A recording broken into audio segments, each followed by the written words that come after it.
What's up guys, Spin Firearms here, and today we're going to be talking about my Springfield Armory Hellcat build. Done some upgrades to it. We're going to go over the company, upgrades I still got to add to it, and so on. But yeah, the Springfield Armory Hellcat is one of my favorite firearms.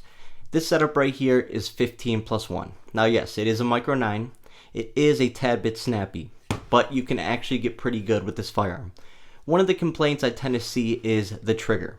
People don't like the trigger. It's sort of Glockish. I feel like the XDs and the Hellcats, they all have had similar triggers in a way, but to be honest, I don't mind the trigger at all, but adding this upgraded trigger has actually changed the trigger a lot, so we're going to get into that. But before you get started, hit the like button, drop a comment down below, and subscribe. Tell me what you carry today, what kind of holster, what kind of defensive ammo. Also, tell me your thoughts on this build so far, because technically, we are not done yet. So I went with all Tyrant CNC parts, and the reason for it is I wanted the colors to match perfectly. Oftentimes when you're doing a build, you order parts and you get them in and they're just off by a tad. They're not the right shade of red, or you get silver and it's all these different shades of silver. They say it's stainless steel and you get a bunch of different shades of stainless steel. It ends up not matching. So I wanted to go all with one company. And you also don't see a lot of Hellcat aftermarket stuff. Like you'll see a trigger from Apex and stuff like that. You'll see a couple other parts here and there, but it's very hard to order from different companies and get matching colors. It just is what it is. But this firearm is unloaded, of course, as always. But let's get right into that trigger now that we already got that set up. Ready? Check this trigger out. I mean, it is so crisp and clean. All this trigger did was basically make it a little bit shorter, but crisper, cleaner, and you see that kick out? There is no waiting for that trigger to come back. It's absolutely amazing. Now, the one part I haven't added to it yet, which I need to, is I need to grab my 11 round mag and throw this base plate on there. But check out how that thing is going to look.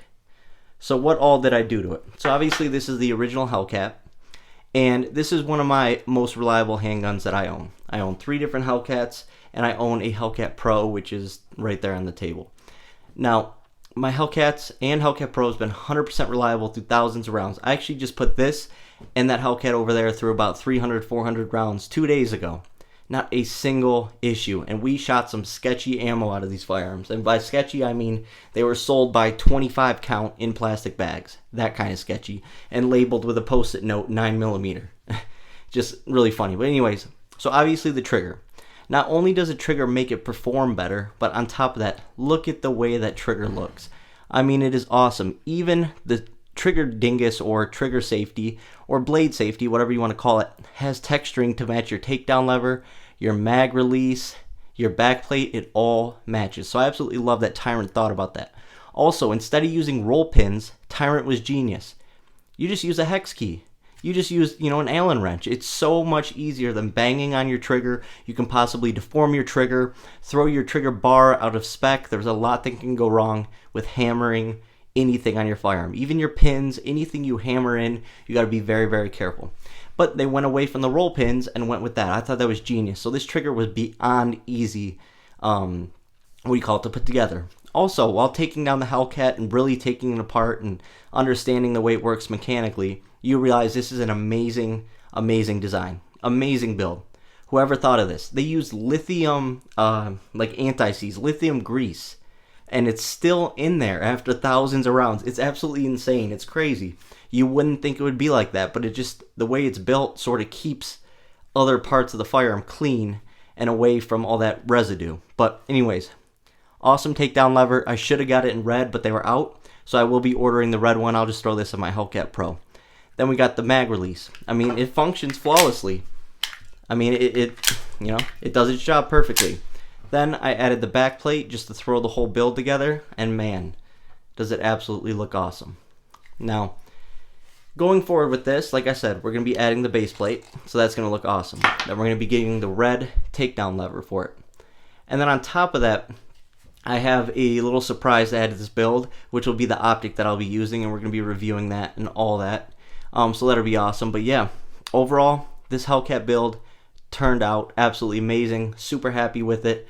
Nothing that you see that I put in here affects the function negatively. Like, we stayed away from the internals.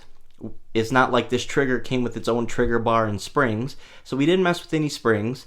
This is literally just the trigger blade itself. It is not anything else. Like a lot of companies will sell the trigger bar with it and so on. Takedown lever performs perfectly, so we did not suffer when it comes to reliability during this build.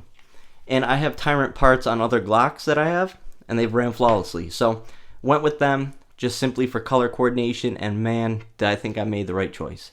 So let me know your comments on this build down below. Thanks for watching.